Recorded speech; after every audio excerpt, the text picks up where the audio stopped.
आए, कोई डिप्रेशन आए, कोई सताव आए, कोई भी प्रॉब्लम, परेशानी, दर्द आती है, तो परमेश्वर का आत्मा में कहाँ लेके जाएगा? परमेश्वर के पास। अब ये हम टटोल लें, अपने आप को देख लें, अपने आप को परख लें, क्या टेंशन डिप्रेशन में क्या सबसे पहले हम परमेश्वर के पास जाते हैं या हम लोगों के पास जाते हैं? बहनों, अगर सबसे पहले हम लोगों के पास जाएंगे, उस प्रॉब्लम का समाधान नहीं निकलेगा, सबसे पहली बात। दूसरा, हमारे मन में शांति नहीं रहेगी। तीसरा, जब लोगों के पास हमारे प्रॉब्लम्स जाते हैं, क्या होता है? उनको तोड़ा जाता है, मरोड़ा जाता है, डिवाइड किया जाता है, दूरियां क्रिएट की जाती है, अलग करने का काम किया जाता है।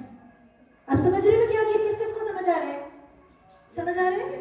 तो परमेश्वर का आत्मा जिसके अंदर है, सबसे बड़ा चिन्ह यही है कि आपकी लाइफ में कोई भी दुख, तकलीफ, बीमारी, परेशानी, टेंशन, डिप्रेशन कुछ भी आ रहा है, परमेश्वर का आत्मा आपको परमेश्वर के पास लेके जाएगा। और अगर भाइयों, और अगर बहनों, दो भाई हमारे बीच में, और अगर बहनों कोई भी प्रॉब्लम, टेंशन, परेशानी, टेंशन, डिप्रेशन में अगर आप सबसे पहले परमेश्वर के पास नहीं जा रहे हो, आप डेंजर जोन में, आप खतरे में। किस में हो? क्योंकि आप किसके पास जा रहे हो? लोगों के पास। कहाँ जा रहे हो? लोग आपकी प्रॉब्लम का हल नहीं निकालेंगे।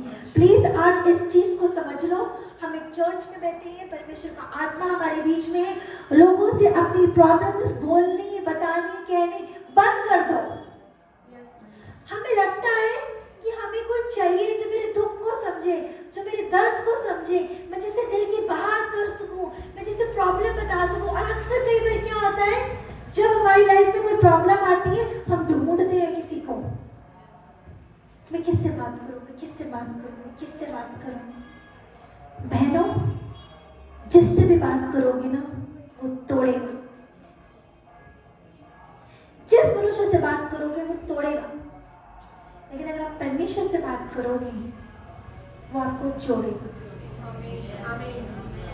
तो आज एक वादा करो मुझसे नहीं, अपने आप से, कि जो दिल को बार बार तकलीफ होती है ना, ये दिल को बार बार जो चोट लगती है, बार बार जो एक दर्द बार बार दिल में होता है, हमें लगता है कोई समझने वाला नहीं है। अरे मैं किससे दिल की बात करूं, मेरे दिल को तो कोई समझ ही नहीं रहा। हमें लगता है मैं किसको कहूं, कौन मुझे समझेगा, कौन मुझसे प्यार करेगा, कौन मैं अपना दर्द किसको सुनाऊं। किसी मनुष्य को मत सुनाओ, सिर्फ परमेश्वर को सुनाओ, क्योंकि परमेश्वर आपको समझते हैं। परमेश्वर आपकी परिस्थितियों को देख रहे हैं, वो मनुष्य नहीं देख रहा आगे आप किन परिस्थितियों से गुजर रहे हो। वो एक इंसान अपना फैसला सुना देगा, अपनी राय दे देगा, लेकिन वो इंसान कभी समझ नहीं पाएगा कि आप किस दर्द से, किस परिस्थिति से या किस दुख से गुजर रहे हो। वो कौन देख रहा है? तो जो परमेश्वर आपको 24 घंटे देख रहा है, क्या हमें सबसे पहले उसके पास नहीं जाना चाहिए? और हम किसके पास जाते हैं? और उन लोगों के पास जाते हैं जो हमारे साथ रहते भी नहीं है। हम उन लोगों के पास जाते हैं जिनको पता भी नहीं कि हम पे क्या बीत रही है। हम उन लोगों के पास जाते हैं जिनको हमारी परिस्थिति नहीं पता, जिनको हमारे हालात नहीं पता, जिन्होंने प्रैक्टिकली देखा ही नहीं कि हमारे साथ हुआ क्या है, लेकिन वो देख रहा है। Lord is watching. वो क्या है? देख रहा है, वो समझ रहा है, वो महसूस कर रहा है, क्योंकि उत्पत्ति 1:26 में लिखा है, हम परमेश्वर के स्वरूप में बनी है।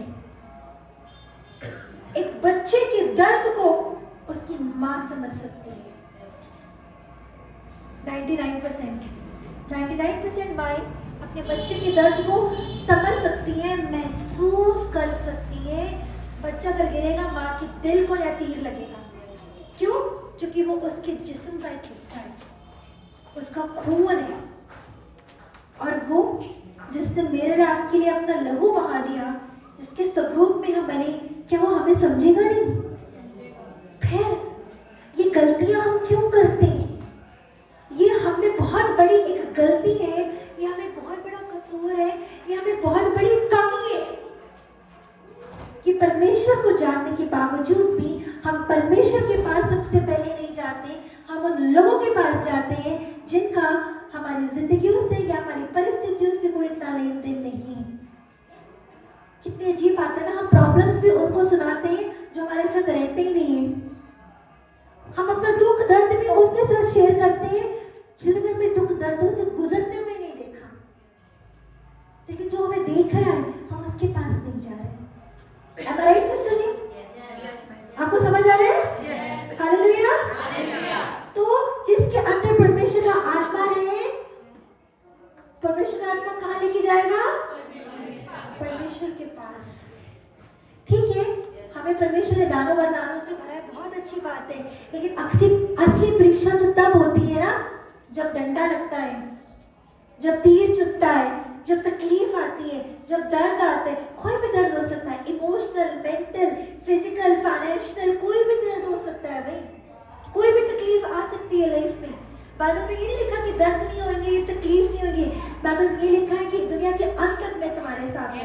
दुनिया के अंत तक मैं तुम्हारे साथ हूँ। हमारे माँ बाप जिन्होंने हमें जन्म दिया वो आखिरी समय तक हमारे साथ नहीं है। हमारे जीवन साथी वो 24 घंटे हमारे साथ नहीं है। हमारे बच्चे 24 घंटे हमारे साथ नहीं है, लेकिन जो 24 घंटे हमारे साथ रहता है हम उसी को नहीं पुकारते, हम उसी को नहीं देखते, हम उसी को ही नहीं ताकते, हम उसी से बात नहीं करते, जबकि वो तो खड़ा हुआ है। जैसे मैं दीवार पे खड़ा हुआ खटखटा रहा हूँ, वो तो खड़ा हुआ है, नॉक नॉक कर रहा है, नॉक नॉक कर रहा है, फिर मैं तो वेट कर रहा हूँ, मुझसे बात करो। और हम किससे बात कर रहे हैं? और उन लोगों से बात कर रहे हैं जिन्होंने हमारे संघर्ष को नहीं देखा। हम उन लोगों से बात कर रहे हैं जिन्होंने तकलीफों में नहीं देखा। हम उन लोगों से बात कर रहे हैं कि हम जब स्ट्रगल कर रहे थे, हम जब दर्द में थे, वो वहां पे खड़े ही नहीं थे कि हमारे साथ हुआ क्या। और जो हमें देख रहा है हमें उसके पास जाना है। बहनों, आज एक वादा करो अपने आप से, मैं सच में कह रही हूँ, हम जो बहने हैं, हम अपनी पूरी जिंदगी परिवार को दे देती हैं, पूरी जिंदगी। माँ बाप पहले बेटी बनती है, फिर बहू बनती है, पत्नी बनती है, माँ बनती है, दादी बनती है, नानी, सारी जिंदगी हम परिवारों को दे देती है, फिर भी ये दिल खुश नहीं है, फिर भी ये दिल खुश नहीं है। कहीं ना कहीं से कुछ ना कोई कांटा हमें चुभता ही रहता है, दर्द होता ही रहता है। तो क्या करें? हम परमेश्वर से बातचीत करें। किससे बातचीत करें? परमेश्वर से बातचीत करें, ठीक है? क्योंकि आप जो बहनें हो, हम जो औरतें हैं, परमेश्वर ने हमें बनाया प्रार्थना योद्धा। क्या बनाया हमें? प्रार्थना योद्धा। घंटों घंटों प्रार्थना करने का वरदान ये सबसे ज्यादा बहनों के पास है। घंटों घंटों अब वर्शिप, सिस्टर जी की वर्शिप में सुन रही थी। I love your worship. I was influenced. I was blessed. इतनी अच्छी वर्शिप लीडर आप लोगों के पास है, टीम बहुत अच्छे सुंदर सुंदर चेहरे हैं, मतलब इतने अच्छे, आप लोग घंटों घंटों वर्शिप कर सकते हो। वर्शिप करो, वर्शिप में प्रभु से बातचीत करो। परमेश्वर का आत्मा में गाइड करते हैं, परमेश्वर से बातचीत करो। प्रभु, मुझे किसी को अपनी तकलीफ नहीं बतानी, मुझे किसी को अपना दर्द नहीं बताना, मुझे किसी को नहीं बताना मेरे साथ क्या हुआ, क्योंकि तू मुझे देख रहा है, और जो मुझे देख रहा है मैं उसी को बताऊं।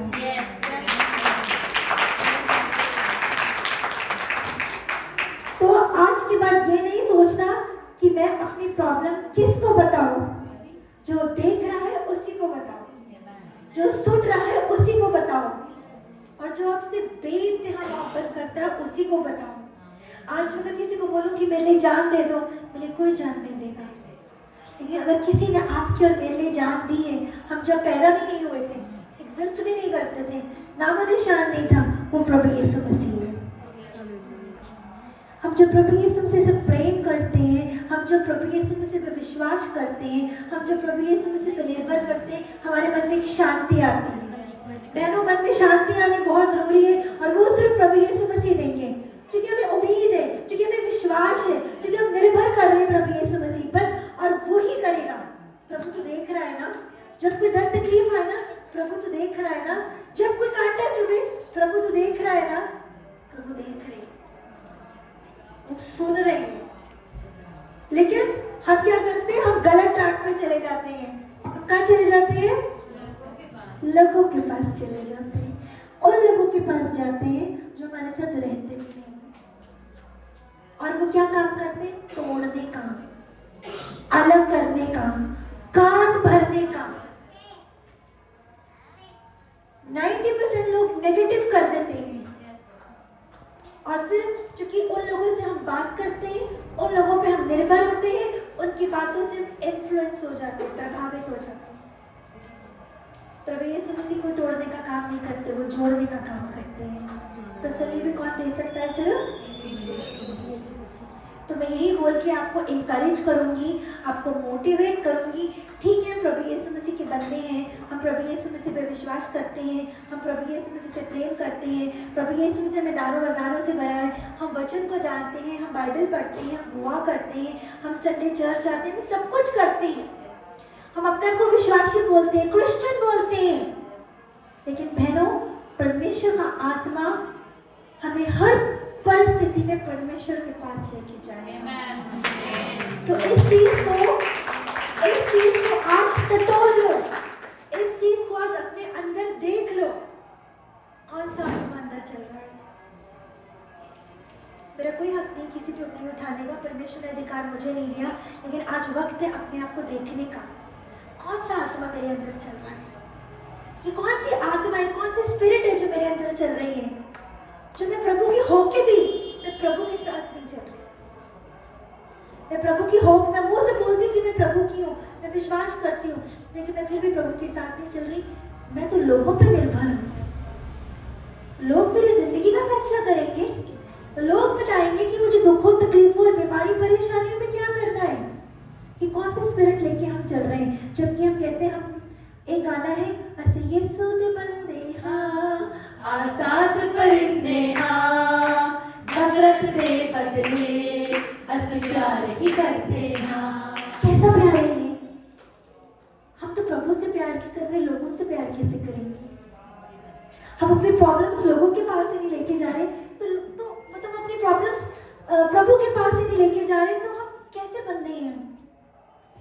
परमेश्वर ने हमें आज़ादी की स्पिरिट दी। आज़ादी इन द सेंस, हम किसी मनुष्य के गुलाम नहीं हैं, हम किसी मनुष्य के अधीन नहीं हैं, हम सिर्फ परमेश्वर के अधीन हैं, है ना। तो आज एक अपने आप से वादा करो, जो मर्जी दुख तकलीफ बीमारी परेशानी टेंशन डिप्रेशन कुछ भी आ जाए, कोई भी टेंशन आ जाए, कोई भी सताव आ जाए, कुछ भी आ जाए, मैं किसी मनुष्य के पास नहीं जाऊँ, क्योंकि वो मेरे हालातों को नहीं देख रहा, वो मेरे आंसुओं को नहीं देख रहा, वो मेरे संघर्ष को नहीं देख रहा, वो मेरी पीड़ा को नहीं देख रहा, वो मेरे दर्द को नहीं देख रहा। मैं किसी से राय नहीं लूंगी कि मुझे क्या करना है, मैं उससे पूछूंगी जो मुझे देख रहा है, और हमें उसकी आवाज सुननी है। उसका आत्मा लिखा है, खुदा का रूह सिखाएगा, खुदा का रूह बताएगा, खुदा की बात सुनना तो रास्ता सकरा है। खुदा का रूह सिखाएगा, खुदा का रूह बताएगा, उसकी बात को सुनना रास्ता सकरा है। हम जिस दुनिया में चल रहे हैं, दुनिया हमारा घर नहीं है, हमारा असली घर तो ऊपर है। खुदा का रूह अगर आपको नहीं सिखा रहा, खुदा का रूह अगर आपको नहीं बता रहा, आप फिर खतरे में हो। खुदा को बोलो, खुदा मुझे तुझसे बात करनी है, तुम मुझसे बात कर, अपने वचन के द्वारा बात कर, अपनी दासी के द्वारा बात कर, अपने दास के द्वारा बात कर, पर मुझसे बात कर ताकि मैं तेरे ट्रैक पर चल सकूं। चंडीगढ़ एक ऐसा शहर है जहाँ पे इतनी ढेर सारी स्ट्रीट लाइट्स हैं, रेड लाइट्स हैं। अगर एक भी रेड लाइट को हम क्रॉस कर जाए, फाइन पड़ जाता है, चालान हो जाता है। चंडीगढ़ इतनी सिस्टमैटिक वे से बनाया हुआ है। चंडीगढ़ मेरा फेवरेट शहर है, वन ऑफ माई फेवरेट शहर है चंडीगढ़। बैंगलोर, चंडीगढ़ और शिमला, ये तीनों मेरे शहर हैं, और मैं खुदा का धन्यवाद करती हूँ, इस साल खुदा मुझे तीनों शहरों में लेके गया। मैं पिछले साल अपने हस्बैंड को बोल रही थी कि देखना खुदा अगले साल मुझे तीनों शहरों में लेके जाएंगे, और खुदा ने किया। मैं प्रभु का धन्यवाद करती हूँ इस चीज के लिए। तो क्या है, हमें ट्रैक पर चलना है। किस पे चलना है? और उस ट्रैक में सिर्फ परमेश्वर का आत्मा चला सकता है। अब सवाल है कि परमेश्वर का आत्मा कैसे हमारे अंदर काम करेगा? परमेश्वर का आत्मा तब काम करेगा जब आप वचन पढ़ेंगे। परमेश्वर का आत्मा रोमियो 8:9 में लिखा है, जिसमें मेरा आत्मा नहीं वो मेरा जन नहीं। परमेश्वर का आत्मा हमारे अंदर तब वास करेगा जब हमारे शरीर का एक एक अंग साफ सुथरा होगा, वरना दो आत्माएं चलेंगी। चर्च में हालेलुया हालेलुया बोलेंगे और बाहर जाके हम कुछ और कर रहे होंगे। दो स्पिरिट्स चलेंगी। सावधान रहो इन दो आत्माओं से। ये दो आत्मा जो हमारे अंदर है बड़ी खतरनाक है। चर्च में तो हमें ऐसे भर देती है कि बस खुदा ही खुदा है, लेकिन जब हम चर्च से बाहर निकलते हैं तो खुदा को साइड करके दुनिया ही दुनिया है। इन दो आत्माओं से सावधान रहो जो हमारे अंदर कार्य कर रही हैं। ये दो आत्माएं उस इंसान के अंदर है जिसके शरीर के अंगों में पवित्रता ही नहीं है। हमारी आंखें पवित्र रहें, हमारे कान पवित्र रहें, हमारा मुंह पवित्र रहे, हमारी सोच पवित्र रहे, हमारे हाथ पवित्र रहे, हमारे पांव पवित्र रहे। पवित्रता ही खुदा को पसंद है, क्योंकि परमेश्वर का आत्मा पवित्र शरीर में वास करता है। तो ओवरऑल पूरी बात घूम फिर कर इस बात पर आती है कि मेरा शरीर परमेश्वर का मंदिर है और परमेश्वर का आत्मा इसमें क्या करता है, वास करता है। इसलिए इस मंदिर को मुझे साफ रखना है। हम रोज झाड़ू मारते हैं, अपने शरीर में भी क्या करनी है, रोज हमें झाड़ा मारना है, रोज झाड़ू मारनी है। गंदे विचार आ रहे हैं, बाहर। गुस्सा आ रहा है, बाहर। गालियां आ रही है, बाहर। नफरत, बाहर। झाड़ू मारो यीशु मसीह के नाम से। गंदी आत्मा को बाहर निकालो। जिस दिन आप पूरा शरीर सिर के बाल से लेके पांव के नाखून तक पवित्र हो जाएगा, परमेश्वर का आत्मा आपको गाइड करना शुरू कर देगा। क्यों नहीं परमेश्वर का आत्मा में गाइड करता 24 घंटे? क्योंकि शरीर में पवित्रता ही नहीं है, अंगों में पवित्रता ही नहीं है। हम इन्हीं कानों से वचन सुनते हैं, इन्हीं कानों से बुरी बातें सुनते हैं, इसी मुंह से हम दुआ करते हैं, इसी मुंह से हम गंदी बातें भी बोलते हैं। इन्हीं आंखों से हम एक दूसरे को देखते हैं, इन्हीं आंखों से हम वो चीजें देखते हैं जो हमें नहीं देखनी चाहिए।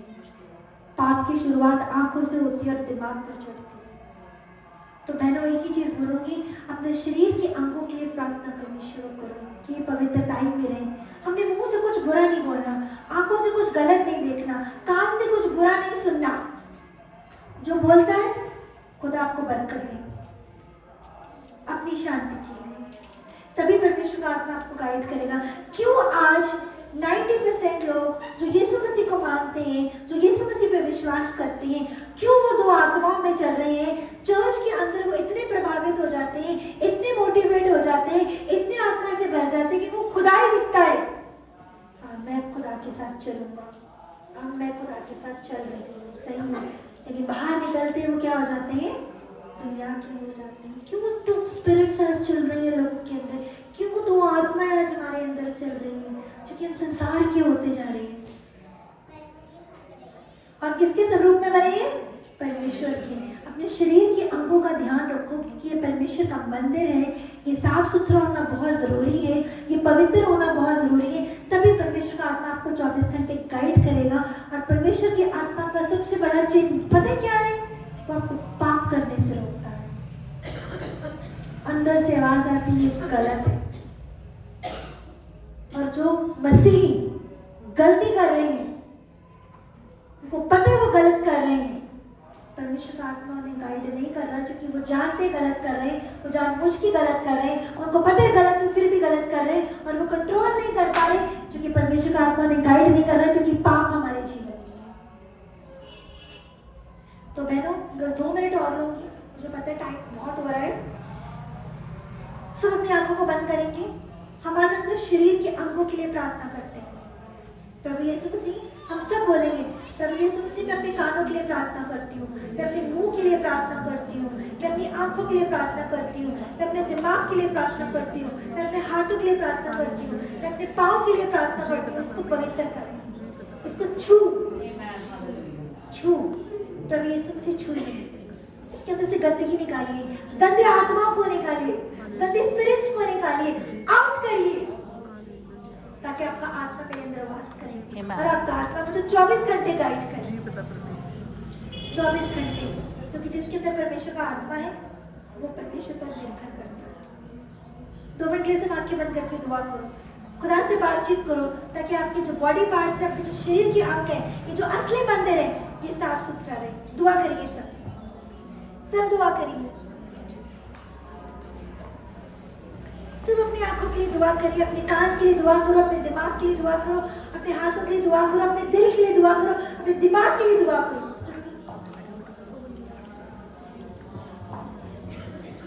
Jesus, hallelujah. प्रार्थना में बने रहें।